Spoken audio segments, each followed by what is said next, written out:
Chapitre 21. Lise fut réveillée par une mélodie d'une clarté absolue. Les notes de piano s'élevaient du salon, envahissant chaque recoin de la maison. En jetant un œil à son réveil, elle vit qu'il était déjà 11 heures passées. Anna ne l'avait pas réveillée. En bas, elle découvrit Anna, le corps tendu vers son clavier, ses doigts virevoltaient à une vitesse prodigieuse. Une exécution presque surnaturelle. Lise resta immobile sur la dernière marche, fascinée par cette virtuosité qu'elle pensait ne jamais pouvoir atteindre. « Tu es enfin réveillée ?» lança Anna sans cesser de jouer. C'était magnifique. Je ne connais pas cette œuvre. L'Alouette de Glinka, transcrit par Balakriev. Je te l'apprendrai le jour où tes mains seront prêtes. Anna referma brusquement le couvercle du piano. Elle était déjà apprêtée, d'une élégance qui ne laissait rien au hasard. Je vais en ville aujourd'hui. Ça ne te dérange pas de rester seule ? Lise fut surprise. Anna ne lui proposait pas de l'accompagner. Non, je vais travailler. Tu as quelque chose d'important ? Pas vraiment. Invite Charlotte si tu le souhaites. Fais attention à toi, d'accord ? Lise observa Anna quitter la maison. Elle avait sa petite idée sur l'identité de celui qu'elle allait rejoindre, mais elle préféra garder son sourire pour elle-même. Sur la croisette, Anthony observait l'échiquier avec une intense concentration. Face à lui, un vieil habitué du club de plein air se grattait la barbe, dérouté par le dernier mouvement de fou d'Anthony. Quelques secondes plus tard, le verdict tomba. Échec et mat. Anthony savoura sa victoire d'un simple hochement de tête. Alors qu'il rangeait ses pièces, une ombre s'étira sur le plateau. Tu acceptes une nouvelle partie ? Anthony releva la tête. Anna se tenait là, resplendissante sous le soleil de midi. Elle avait ce don pour l'électriser par sa simple présence. Oui, bien sûr, bafouilla-t-il, déstabilisé. Je prends les blancs. Elle déplaça son premier pion avec une assurance glaciale. J'espère ne pas t'avoir vexé en rentrant aussi brusquement vendredi soir, dit-elle sans quitter le jeu des yeux. Anthony joua son cavalier, tentant de stabiliser son propre rythme cardiaque. Pas du tout. J'avoue avoir été surpris. Je craignais avoir commis une maladresse. Non, écoute, je ne vais pas feindre l'ignorance. Je vois bien que je te plais, et tu t'es montré d'une courtoisie exemplaire. C'est moi qui ai des difficultés avec ce genre de rapprochement. Anthony marqua une pause, un pion entre ses doigts. Est-ce que c'est ma personnalité qui te pose problème ? Pas le moins du monde. Disons que je suis d'une nature méfiante. Je ne suis pas facile à supporter, Anthony. Il ne faut pas avoir une vision trop fantasmée de moi. Il déplaça sa pièce. Autour d'eux, deux joueurs curieux s'étaient approchés. L'un d'eux fit une moue dubitative. Anthony venait de faire une erreur stratégique. Tu es différente de toutes les femmes que j'ai rencontrées, Anna. J'ai 30 ans. Je pense avoir la maturité nécessaire pour savoir ce qui m'attire. Je ne suis pas prétentieux, mais je sais que mon physique plaît. Pourtant, aucune femme ne m'a jamais troublé comme tu le fais. Anna poussa un pion, implacable. Tu me trouves si particulière ? Il m'est difficile de cacher que tu me plais énormément. Elle se redressa alors, plongeant son regard bleu dans le sien. Anthony le cilla pas. Pour la première fois, il ne perçut pas la dureté habituelle d'Anna, mais une sorte de mélancolie passive. Elle déplaça une dernière pièce sans même regarder le plateau. Elle venait de gagner. C'est très cavalier de ta part, murmura-t-elle, avec un sourire inhabituellement doux. J'aime ton honnêteté. Malgré ma froideur, tu restes là. Je suppose que si je suis ici, c'est que cet intérêt est partagé. Le cœur d'Anthony s'emballa. Il était incapable de répondre. Anna se leva, fit le tour de la table et s'approcha de lui. Avant qu'il n'ait pu réaliser ce qui arrivait, il sentit ses lèvres contre les siennes. Un baiser furtif, léger comme une promesse, mais chargé d'une électricité nouvelle. Anna elle-même parut surprise par son initiative. « Je pense qu'il est l'heure de retourner travailler, » dit-elle en s'éloignant.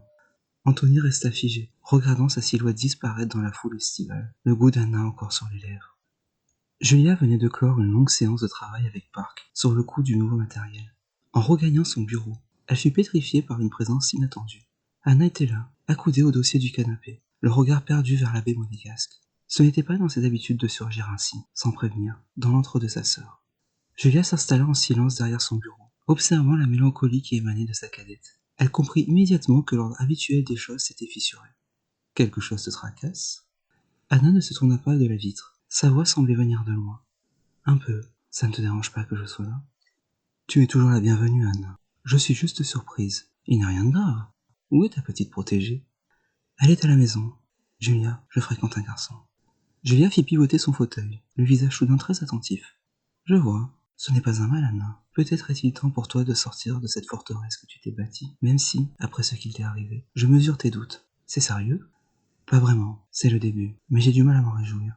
C'est un garçon gentil, respectueux. Mais accorder ma confiance à nouveau est un effort qui m'épuise. Te connaissant, tu as dû peser chaque seconde.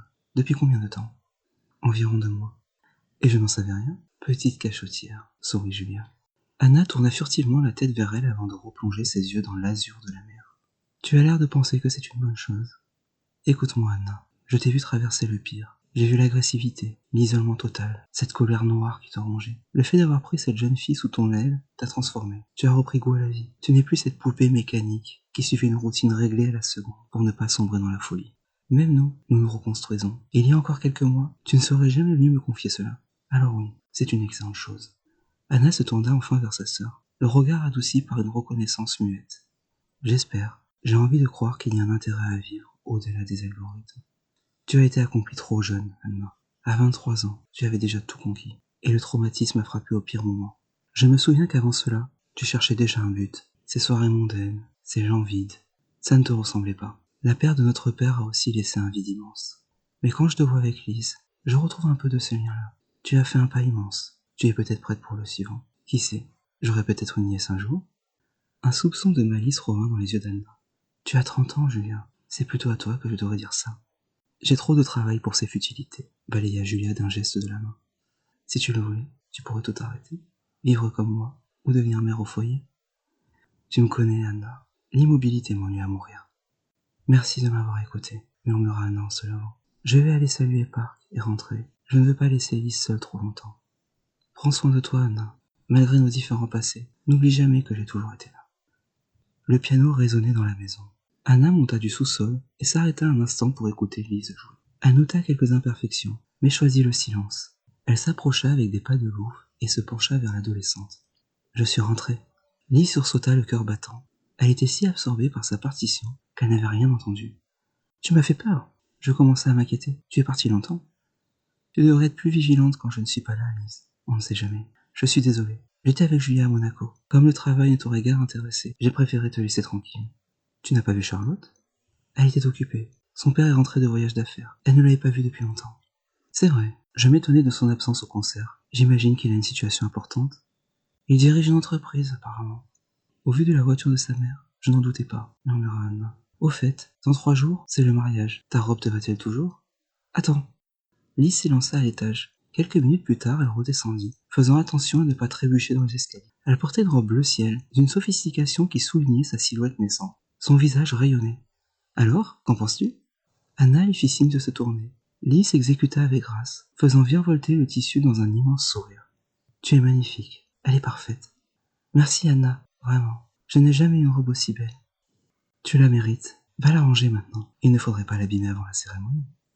Lise remonta se changer, mais lorsqu'elle redescendit, elle trouva Anna assise sur le rebord de la fenêtre. Elle n'avait pas bougé, n'avait même pas retiré sa tenue de ville.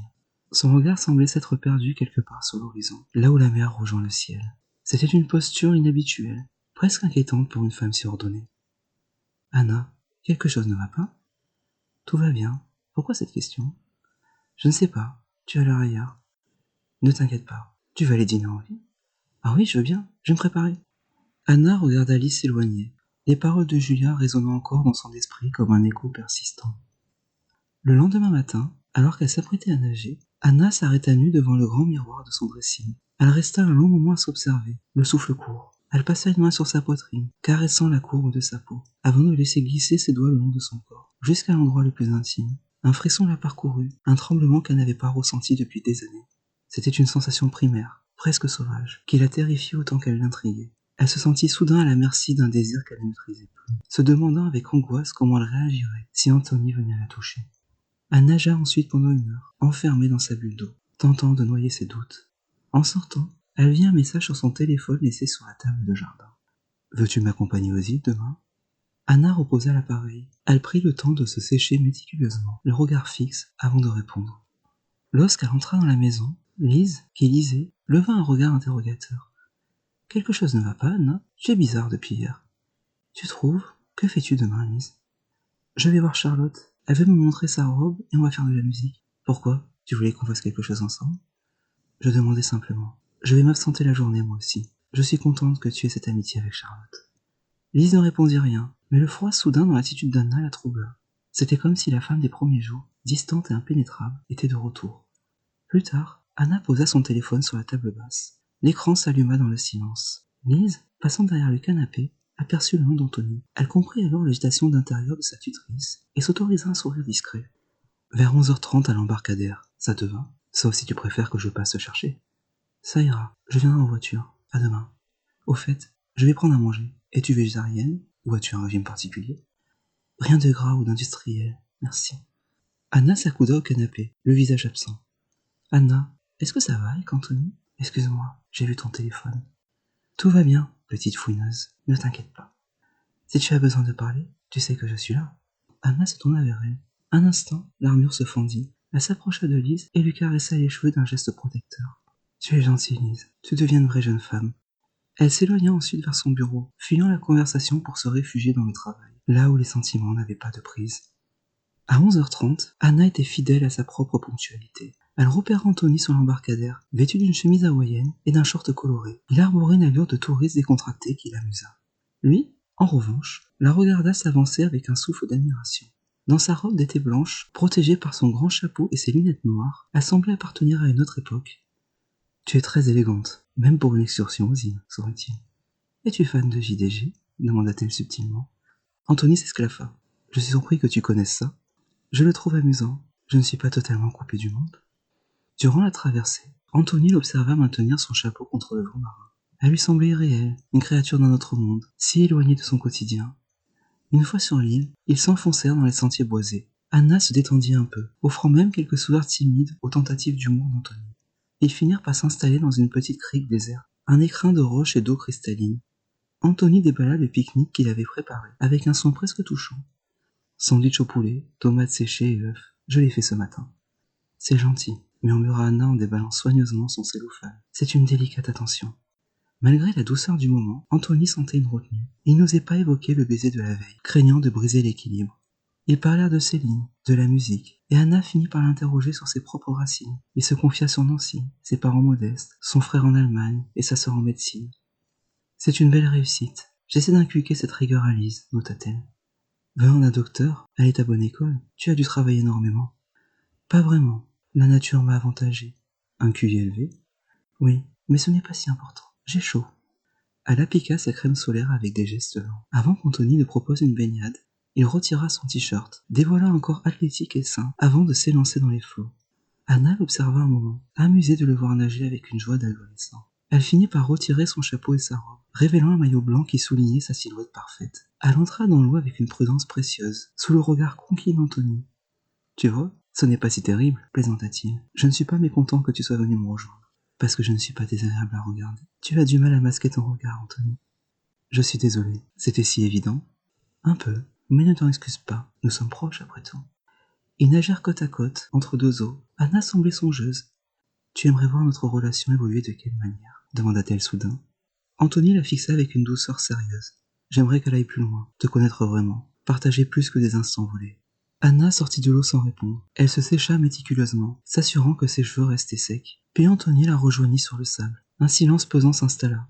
« Es-tu sûr de vouloir te rapprocher d'une fille comme moi? La plupart des gens me trouvent insupportable. J'ai mis ta patience à rude épreuve. » Anthony ne répondit pas par des mots. Il s'approcha et l'embrassa. Anna ferma les yeux, se laissant porter par la chaleur du baiser et la tendresse de cet homme.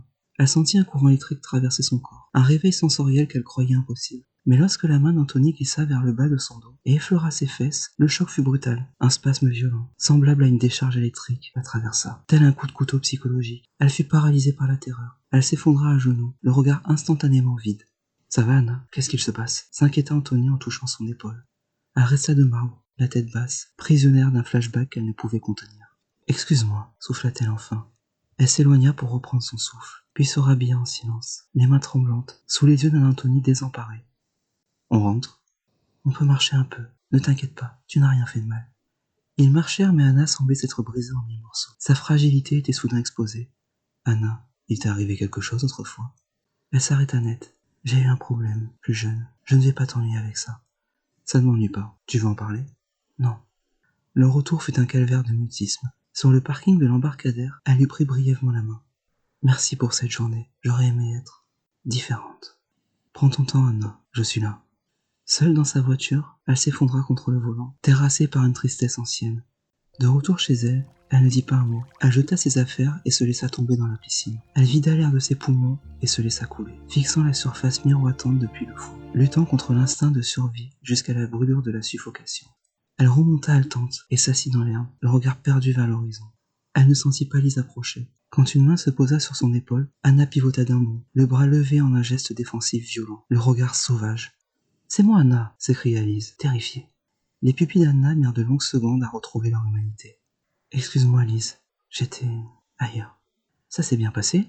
demanda l'adolescente, la voix blanche. « Agréable, » répondit Anna d'un ton monocorde. Lise comprit que le sanctuaire venait de se refermer. « Je vais nous faire des omelettes, » proposa-t-elle pour briser le malaise. « Merci, Lise, c'est gentil. » Merci d'avoir écouté cet épisode. Et si vous l'avez apprécié, n'hésitez pas à l'aimer, à vous abonner et à jeudi prochain pour la suite.